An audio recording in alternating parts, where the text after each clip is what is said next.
I thanked my grandfather for the $200 check. He paused mid-carve, looked me in the eye, and said, "The money I sent you was $500,000. The moment my grandfather stopped carving the turkey, laid down the knife with almost surgical precision, and quietly announced, "The gift I wired you was $500,000, I actually laughed out loud. Because an hour earlier, my own mother had slipped me an envelope containing a check for a measly $200. That's when I knew Thanksgiving was about to explode. And my name is Jordan Graves, and I'm 31 years old. What do I do for a living? I hunt digital thieves. Yeah, seriously. I'm a cybersecurity analyst for Sentinel Tech in Denver. I've tracked cryptocurrency fraud across 17 countries, helped the FBI recover millions in ransomware payments, and testified in federal court more times than I can count. I know how to follow money through the darkest corners of the internet. It turns out, the biggest theft of my career wasn't some shadowy overseas operation. It was unfolding right there, at my own family's Thanksgiving table. It all started 3 days before the holiday.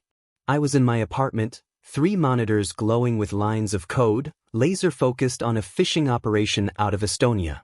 My sister, Olivia, called. Her voice had that particular brightness that always made a little alarm bell go off in my head, the tone she used when she desperately wanted something but was trying to pretend she didn't. "Hey, Jordy," she chirped. Nobody calls me Jordy except her. "Listen, about Thanksgiving, maybe you should skip it this year." I paused the trace I was running. "Why?" I asked, my gut already tightening. "Oh, Grandpa's just really tired lately," she rattled off, a manufactured laugh bubbling up. "The doctor said he shouldn't have too much excitement. You know how he gets when you visit? Wants to stay up talking, show you his old maps, tell those stories about Korea. We're thinking a quiet holiday, just the local family. I live in Denver. My family is in Bridgeport, Connecticut. That's about 2,000 miles of very convenient distance. Since when does Grandpa want quiet?" I challenged. "Since he turned 87 and his cardiologist told Mom he needs to reduce stress." That part, honestly, might have been true. Grandpa William Montgomery Graves, decorated veteran, retired civil engineer, the only person in my family who'd ever truly listened to me, had been slowing down. But asking me to skip Thanksgiving? That didn't track. Then came the real kicker. "Also," Olivia continued, "you should probably save the airfare money. I know consulting pays well, but those flights from Denver aren't cheap." There was. In her entire 33 years, Olivia had never worried about my finances. She'd borrowed $3,000 from me in 2019 for a business opportunity that turned out to be a multi-level marketing scam. Never paid me back. When I'd asked about it 6 months later, she told me I was being petty about money between siblings. "I'll think about it," I told her. "Great. Love you. Bye." She hung up before I could respond. I sat there for a long moment, staring at my screens, the vibrant code a stark contrast to the growing unease in my stomach. Something was fundamentally wrong. That conversation had the same rhythm as the phishing emails I analyzed. All the right words on the surface, but the underlying code? Malicious. A cold dread settled over me. I opened my banking app and checked the joint account Grandpa had set up for me when I turned 18. He'd seeded it with $5,000. "It's for emergencies, Jordan," he'd said. "You're smart with money, but this is just in case you ever need a cushion." I'd used it once, during junior year of college, when my laptop died 2 days before finals. Paid it back within 6 months. Since then, I hadn't touched it. The balance showed $2,347. That seemed about right, the original $5,000, minus the laptop loan, plus 13 years of minimal interest. But that gut feeling, I clicked through to the full transaction history. My breath hitched. My stomach dropped. August 14, 2024. Incoming wire transfer, $500,000. Memo, for Jordan with love, Grandpa. August 15, 2024. Outgoing wire transfer, $499,800. Destination, external account ending in 7392. Memo, investment opportunity. I stared at the screen, my eyes tracing the numbers again and again. $500,000. Gone in 24 hours. The account currently showed $2,747, not $2,347. Why that specific amount? Because someone had left just enough to avoid triggering a zero balance alert that might have sent me a notification. My hands were shaking. I set down my coffee mug carefully, like it might shatter. Called the bank. Got transferred 3 times before reaching someone in fraud prevention. Mr. Graves, I'm showing that wire was initiated with valid login credentials and 2-factor authentication, the representative, Patricia, said. She sounded tired. Do you not recognize this transaction? I didn't make it, I stated, my voice tight. The IP address shows Bridgeport, Connecticut. Is that a location you visit regularly? My family lives there, but I haven't been there since July. I see. And you're certain you didn't authorize anyone to access this account on your behalf? Completely certain. She paused. I could hear typing. Mr. Graves, we also have a document on file. A power of attorney form, signed by you on August 10th, granting authorization to. More typing. Rebecca Graves. Would that be your mother? The room tilted. Rebecca Graves. My mother. I never signed a power of attorney. The signature matches our records. Then the signature is forged. More typing. Longer this time. I'm flagging this account for investigation. You'll need to file a formal fraud report. I'm sending you a link now. I'm also going to need you to verify your identity with several security questions. The verification took 20 agonizing minutes. By the time I hung up, my coffee was cold, and the Estonian phishing operation I'd been tracking had gone dark, probably relocated to a different server farm. My family had just become my new priority. I pulled up the power of attorney document the bank had emailed me. It was a PDF, decent quality, all the right legal language. The signature at the bottom looked like mine. Same looping G, same sharp vertical stroke on the J. But I knew I hadn't signed it. I have a very specific habit when I sign legal documents. I always add a tiny diagonal mark in the upper right corner of the signature block. Invisible unless you're looking for it. A paranoid quirk I developed after seeing too many contract disputes in the tech world. This signature had no mark. I zoomed in. The ink pressure was wrong, too uniform. This was a digital composite, probably created by scanning multiple signatures and stitching them together. Professional work, but not professional enough. I pulled up the destination account number from the wire transfer, external account ending in 7392. Most banks only show partial account numbers for security, but I had tools for this. 15 minutes of database queries and some creative use of financial APIs gave me the full account. Chase Rathel. Account opened at First National Bank, Bridgeport branch, on August 2, 2024. Search the name.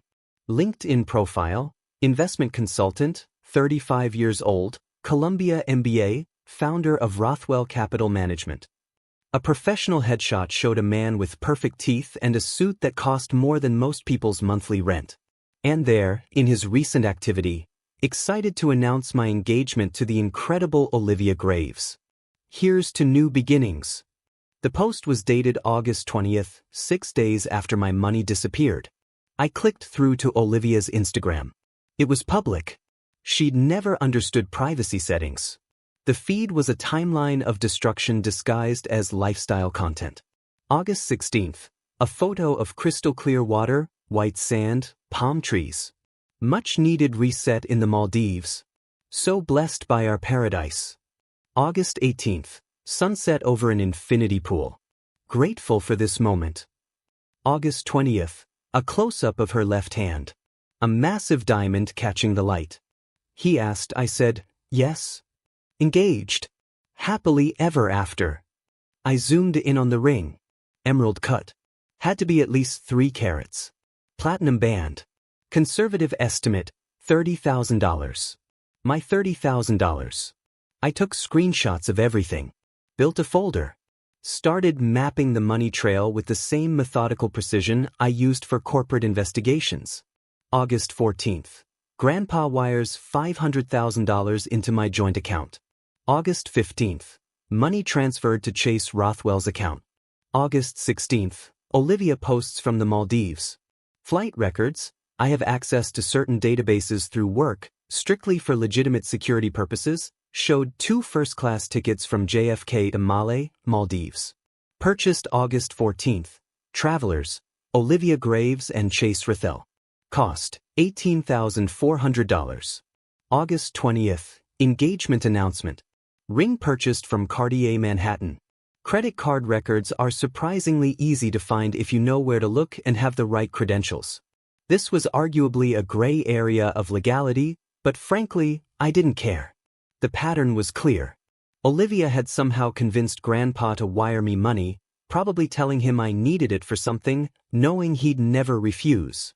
Then, she immediately siphoned it into her fiancé's account and spent it on a luxury vacation and engagement ring. But the power of attorney signatures still bothered me. That wasn't Olivia's style.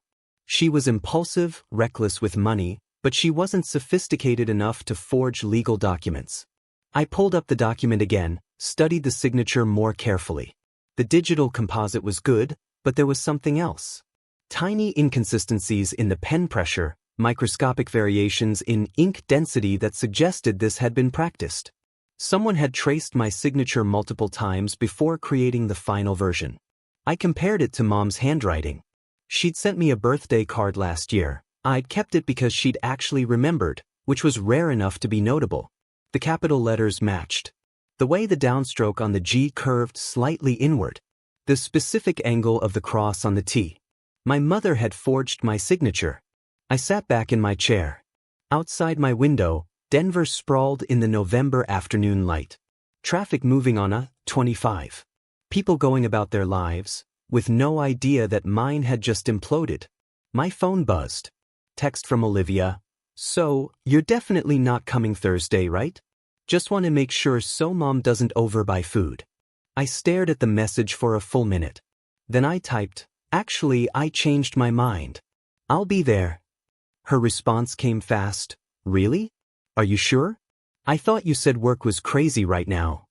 I'd never said that. Work can wait, I typed. Family's important. 3 dots appeared, disappeared, appeared again. Okay, great. See you Thursday.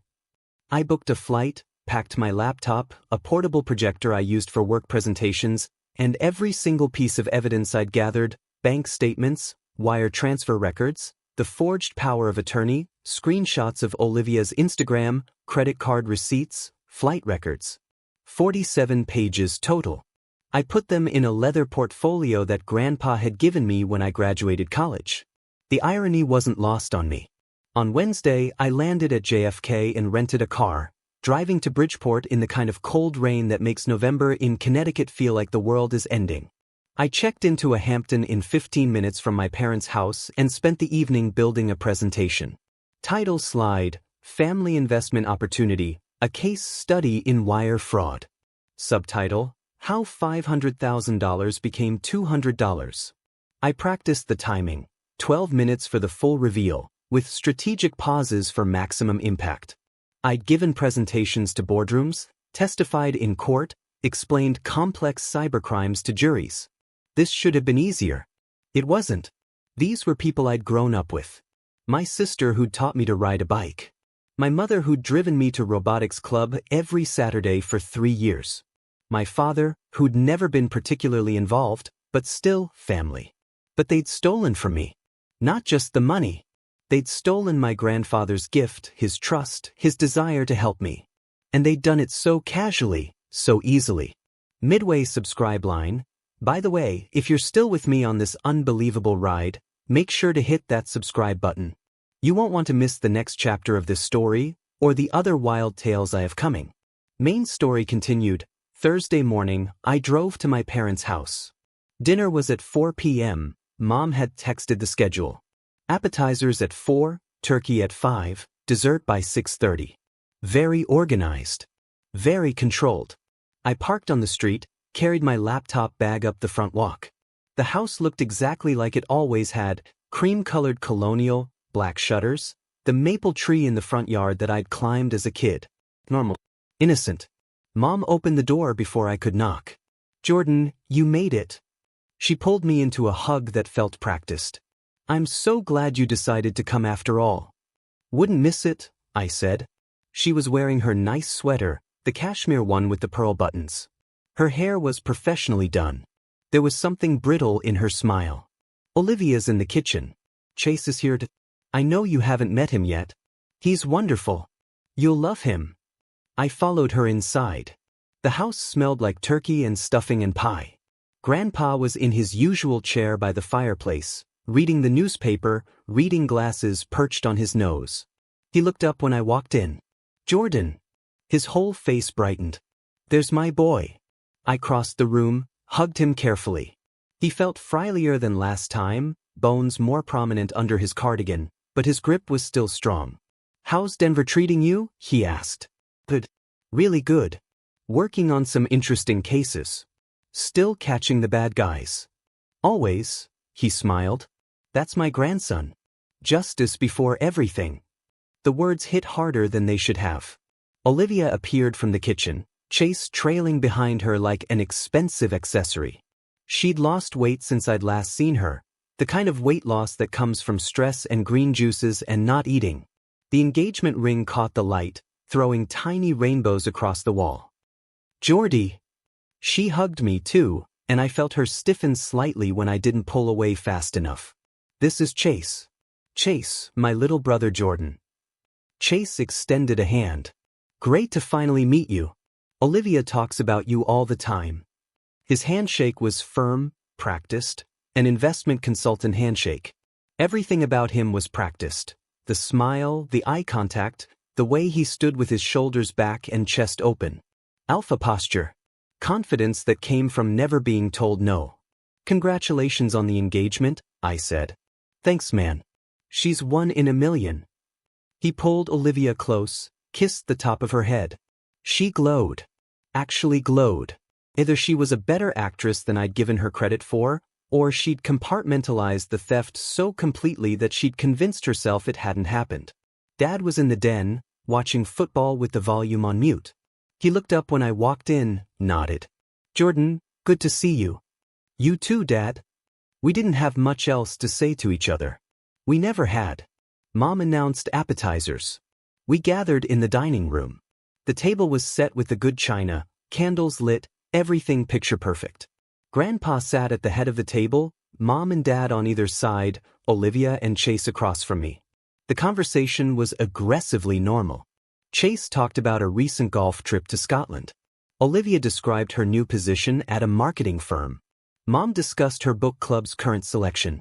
Dad stayed quiet, drinking wine faster than seemed advisable. I waited. Finally, Mom stood up. I almost forgot. Jordan, Grandpa wanted me to give you something. She disappeared into the kitchen, came back with an envelope, white, business-sized, my name written on the front in her handwriting. From Grandpa, she said quietly, pressing it into my hand. Don't mention the amount. He's a bit embarrassed that things are tight this year. I opened the envelope. Inside was a check. Pay to the order of Jordan Graves. $200. Written in my mother's handwriting, signed with Grandpa's shaky signature. The room waited for my reaction. I looked at Grandpa. He was watching me with that warm, proud expression I'd known my whole life. Thank you, I said, making eye contact. This is really generous. Mom's shoulders visibly relaxed. Olivia took a sip of wine. Chase checked his phone. We moved to the living room for dinner. Turkey on a platter.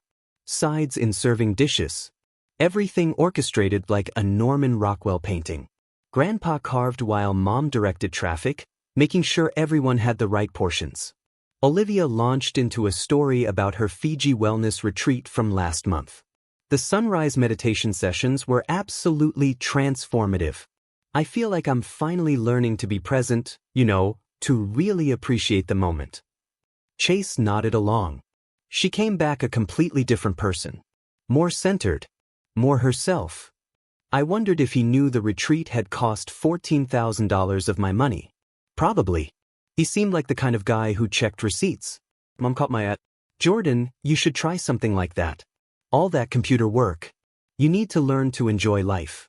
disconnect sometimes. I enjoy life just fine, I said. Do you? You're always working. Always so serious. Life isn't just about chasing criminals in cyberspace. The irony was extraordinary. Dad poured himself more wine. Fourth glass. Grandpa stood up, tapping his water glass with a fork.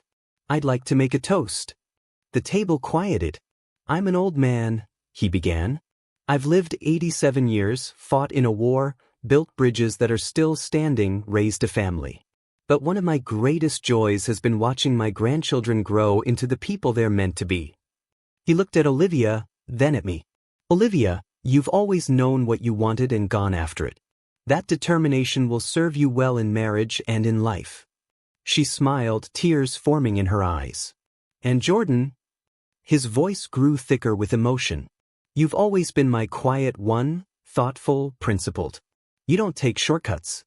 You do things right, even when it's hard. That's rare these days. My throat felt tight.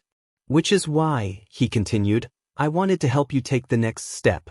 Buy a house, start your own firm if that's what you want. You've earned it, and I hope the gift I gave you will make that dream a little easier to reach. He raised his glass. To Jordan. May you build something lasting. Everyone raised their glasses. I raised mine. Thank you, Grandpa, I said clearly, my voice resonating through the suddenly hushed room. Thank you so much for the $200. His smile faltered. The table went still. What $200? He asked. I pulled the check from my pocket, held it up for all to see. $200. This check? The one Mom gave me before dinner. From you. $200. Grandpa's face changed. Confusion shifted to something darker. Rebecca, he said, his voice dangerously low. What is he talking about? Mom's fork clattered against her plate. Dad, you're confused. You said things were tight. The gift I wired Jordan was $500,000. Silence. Absolute, crushing silence. Chase's wine glass stopped halfway to his mouth. Olivia had gone completely white. Dad was staring at his plate like it might contain answers. Mom's face had crumpled into something desperate. Dad, you're not remembering correctly, Mom tried again, her voice rising in pitch. Your medication? The doctor said it can cause confusion. I'm not confused. Grandpa's voice cut through the room like a blade. I transferred $500,000 into Jordan's account on August 14th. I got the confirmation email. I saved it. He pulled out his phone, his hands shaking slightly, and started scrolling. Mom stood up. Dad, please. Let's talk about this privately. You're getting upset. Show me the account, Jordan, Grandpa said, ignoring her completely. Pull it up right now. I already had my laptop out of my bag, open. The screen glowed blue in the candlelight. I pulled up the bank statement, rotated the laptop so Grandpa could see. August 14th, incoming wire, $500,000. August 15th, outgoing wire, $499,800. Current balance, $2,747. Grandpa stared. His hand went to his chest. For a horrible moment, I thought he was having a heart attack. Where did it go? He whispered. I looked at Olivia. She was crying now, silent tears running down her face, mascara starting to streak. Chase had his hand on her shoulder, but he looked ready to bolt. That's what I'd like to know too, Grandpa, I said quietly. Mom was still standing, hands clenched at her sides. This is a family matter. We can discuss it later, privately. No.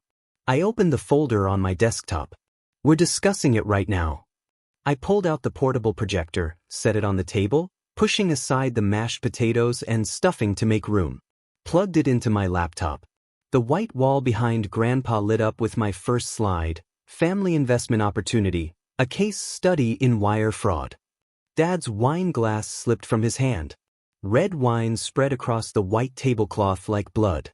People started standing up. Uncle Mark and Aunt Jennifer, who'd been quiet in the corn. Cousin Stephanie and her husband. Mom's sister Patricia. They backed away slowly, then faster. We should go, Aunt Jennifer muttered. This is between immediate family. They left, just walked out. The front door opened and closed 3 times. Car engines started. By the time the commotion settled, only 6 of us remained. Grandpa, Mom, Dad, Olivia, Chase, and me. I advanced to the next slide. The bank transfer records, blown up large enough to read from across the room. August 14th. Grandpa initiates a wire transfer of $500,000 as a gift to me. August 15th. Someone with access to the joint account transfers $499,800 to an external account belonging to Chase Rothwell. Chase went rigid. Next slide. Olivia's Instagram posts, dated and time-stamped. August 16th. My sister posts from the Maldives. 2 first-class tickets from JFK to Malé purchased August 14th. Cost $18,400. Olivia made a sound like a wounded animal. Next slide. The engagement ring. Zoomed in. August 20th. Engagement announcement. Ring purchased from Cartier Manhattan, August 19th. Cost $32,750. Chase stood up. I don't have to sit here and listen to this. Sit down, Grandpa said. His voice was quiet, but it carried absolute weight. Chase sat. I advanced to the next slide. The forged power of attorney with the signature highlighted. This document was filed with the bank on August 10th, granting Rebecca Graves power of attorney over the joint account. The signature is a forgery. Notice the pen pressure inconsistencies here, here, and here. I used a laser pointer. The letter forms match my mother's handwriting, not mine. Mom was crying now too, but they were angry tears. You don't understand what we've been through. The medical bills from your father's surgery. Dad's surgery was covered by insurance, I said. I checked. The mortgage is current. I pulled the records. You had no right, she shrieked. I had every right. You stole from me. The words came out harder than I'd intended. The point is that Grandpa gave me a gift, a life-changing gift. And you stole it before I even knew it existed. You forged legal documents. You lied to him. You lied to me. And you gave me a $200 check like it was some kind of generous gesture when you'd already taken everything. Olivia was sobbing openly now. I'm sorry. I'm so sorry. I needed the weddings in 6 months, and Chase said we needed to make the right impression, and I panicked. So you stole from me. It wasn't like that. What was it like then, Olivia? Explain it to me. She couldn't. Chase stood again, this time with purpose. Lose my number, he said to Olivia. All of it. This family, this drama, whatever this is. I don't do this. He walked out. The front door slammed. Olivia screamed after him. Actually screamed. Then she turned on me, mascara streaked, face blotchy. You just destroyed my entire life. You destroyed it yourself when you chose to steal. I shot back, my voice flat. I hate you. She grabbed her coat, her purse. I hate you so much. She left too. Her car roared to life in the driveway, tires squealing as she pulled away. Dad sat motionless through all of it, staring at the wine stains spreading across the tablecloth. Finally he stood. I'm going to bed, he said to no one in particular. He walked upstairs. We heard his bedroom door close. 3 of us left now. Me, Mom, and Grandpa. Mom was shaking. She sank into a chair, hands covering her face. I thought it would be okay. I thought you'd never find out. I thought you thought wrong. Grandpa stood up. His hands were steady now, his face set in an expression I'd never seen before. Betrayal. Anger. He pulled out his phone. Mom grabbed his arm. Dad, please. Please don't do this. Think about the family. Think about Olivia's future. Think about, I am thinking about it, he said quietly, pulling away from her. I'm thinking about how I trusted you. How I called you before I made the transfer. Told you I wanted to help Jordan. Asked you to make sure he knew it was from me, that it came with love. And you took that trust and turned it into theft. Dad. He dialed 911.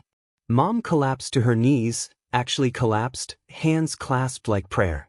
Please, please don't do this. I'm your daughter. I made a mistake. Please. This is William Graves at 847 Maple Drive in Bridgeport, Grandpa said into the phone. I need to report a theft. Mom started sobbing, the kind of crying that sounds like breaking. The police arrived 18 minutes later. 2 officers, one older, one younger. Officer Martin Chin, 23 years on the force, and Officer Rachel Kim, 5 years. I'd already prepared a folder for them, all the evidence organized chronologically. They sat at the dining table, the turkey cold now, candles burned down to stubs, and went through everything methodically. Mr. Graves, Officer Chin said to Grandpa, do you want to press charges? Yes. Are you certain this is your daughter? I'm certain. He looked at me. And you, Mr. Graves? Jordan, do you want to pursue this? I thought about Olivia's screaming, Mom's sobbing, the way Dad had just walked away. I thought about Chase's dismissive exit, about ruined holidays and fractured family, and all the years of Thanksgiving dinners that would never happen again. Then I thought about Grandpa's face when he'd made that toast. The pride, the love, the way he'd saved for years to be able to give his grandchildren something meaningful. Yes, I said. I want to pursue this. Officer Kim took notes. We'll need you both to come to the station tomorrow to file formal reports. We'll also need to coordinate with the bank and possibly the FBI, since this involved wire fraud across state lines. Mom looked up, her face blotchy and swollen. FBI? Wire fraud is a federal crime, ma'am. She seemed to fold in on herself. The officers left around 11 p.m. Mom had moved to the couch, curled up like a child. I packed up my projector, my laptop, my evidence folders. Grandpa walked me to the door. You okay? I asked him. He smiled sadly. Last night, before you arrived, your mother told me she'd given you my check. She said you'd thanked her. Said you were grateful things weren't as tight as you'd feared. Said the $200 would really help with your rent. The manipulation was breathtaking. And I believed her, he continued. Because why wouldn't I? She's my daughter. I raised her. I thought I knew her. I'm sorry, Grandpa. Don't be. You did the right thing. It's her choice to live with. He put a hand on my shoulder, the same hand that had taught me to tie my shoes, to cast a fishing line, to shake hands firmly and look people in the eye. When you called and thanked me for the $200 at dinner, he said quietly, his gaze steady on mine, I almost let it go. Almost convinced myself I was confused, my memory was faulty. Maybe I hadn't actually sent the full amount. Because it was easier than believing my own daughter would do this. He paused. But then I looked at your face. And I knew you were giving me the chance to see it. To really see what they'd done. You were protecting me from living the rest of my life as their fool. My throat was tight. Last night, you thanked me for $200, he said. Tonight, you proved you're worth more than any amount I could ever wire you. I hugged him carefully, because he was fragile and 87, and the strongest person I'd ever known. I love you, Grandpa. I love you too, Jordan. Now go home. Get some sleep. I drove back to my hotel in the November rain. Checked my phone at a red light, 17 missed calls from Olivia, 6 from Mom, 4 voicemails I didn't listen to. I blocked their numbers. The next morning, Grandpa and I went to the Bridgeport Police Department, filed formal reports, signed statements. The detective, Marcus Rivera, 11 years in financial crimes, told us the case would take months to build. But it's solid, he said. Power of attorney fraud, wire fraud, possibly conspiracy. The evidence you've compiled is better than most of what we see from professional investigators. I am a professional investigator, I said. Just usually for corporations, not family. How does it feel? He asked. Going after your own family? I thought about it for a moment. It feels like justice. The fallout was immediate and comprehensive. By Monday, the story had leaked to local media, probably through the police report, maybe through one of the relatives who'd witnessed the Thanksgiving confrontation. Family Thanksgiving ends in theft charges, ran in the Bridgeport Courier. Olivia's employer, a boutique marketing agency that prided itself on ethical brand building, terminated her on Tuesday. I know because she left me a voicemail screaming about it. I didn't listen to the whole thing.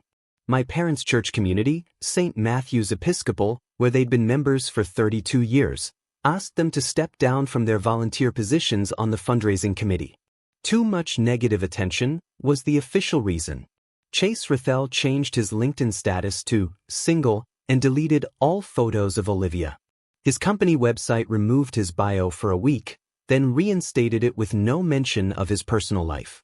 The bank investigation revealed that Dr. Arthur Peton, the attorney Mom had called, had actually reported the conversation to the State Bar Ethics Hotline. There was a paper trail showing he tried to warn her off. That testimony helped establish intent. In January, federal charges were filed. Rebecca Graves, wire fraud, conspiracy to commit fraud, forgery. Olivia Graves, accessory after the fact, conspiracy. The FBI had gotten involved because the wire transfer crossed state lines and involved digital banking systems, which fell under federal jurisdiction. I gave a deposition, 4 hours in a federal building in Hartford, walking through every piece of evidence, every database query, every screenshot. The assistant U.S. attorney prosecuting the case, Sarah Mendez, 14 years in white-collar crime, told me it was one of the cleanest fraud cases she'd seen. Most families who steal from each other hide it better, she said. Or the victim doesn't have the skills to document it this thoroughly. You basically built our entire case for us. I do this for a living, I said.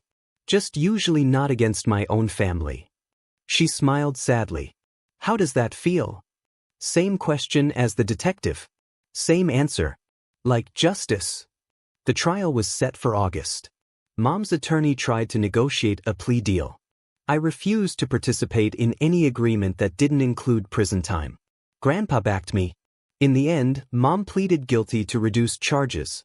1 count of wire fraud, 1 count of forgery. Sentencing, 18 months in federal prison, 3 years supervised release, full restitution of $499,800 plus interest and penalties.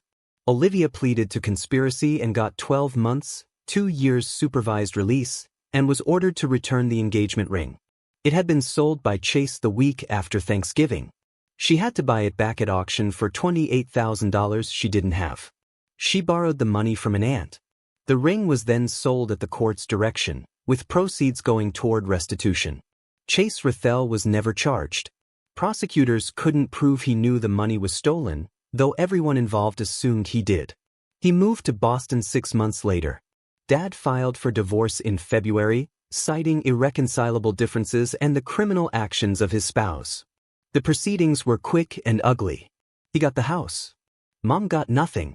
I haven't spoken to any of them since that Thanksgiving. Blocked their numbers, blocked their emails, blocked them on every platform.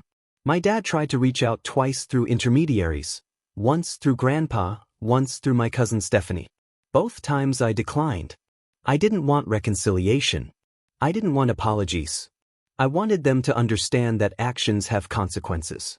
That betrayal destroys trust, and that trust, once destroyed, can never be rebuilt. Grandpa and I have dinner once a month now, usually over video call since Denver to Connecticut is a long trip. Sometimes I fly out to visit. We don't talk about Mom or Olivia. We talk about his maps, his career stories, my work, my life.